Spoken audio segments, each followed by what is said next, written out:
Nous avons présenté un vœu pour le retrait du projet de loi sécurité globale.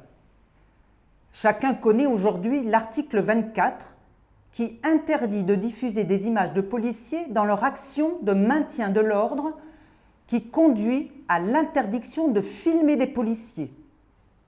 Les autres articles, qui sont nombreux, ne sont pas plus acceptables. On a les journalistes devant être accrédités par les préfectures pour pouvoir couvrir les manifestations de rue. Obligation est faite aux journalistes et aux observateurs mandatés par les ONG de quitter les lieux et de ne plus couvrir l'événement en cas de sommation, etc., etc.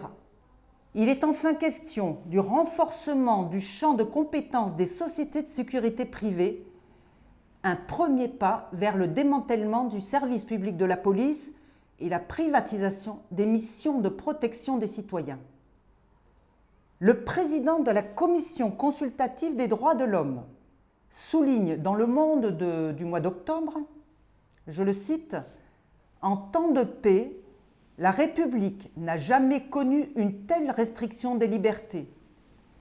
Nous mettons en garde contre la banalisation de l'état d'urgence. La banalisation de mesures restrictives des libertés n'est pas admissible.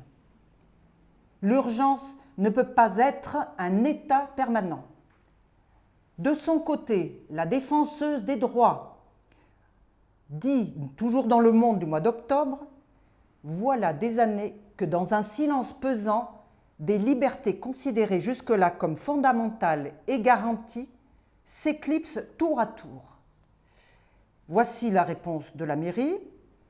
On est attentif, mais on rejette le vœu. D'après nos sources, l'article 24 va être réécrit de fond en comble.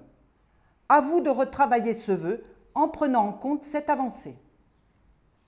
Autant dire qu'effectivement, ce vœu a été rejeté d'emblée, sans discussion et sans mise au vote.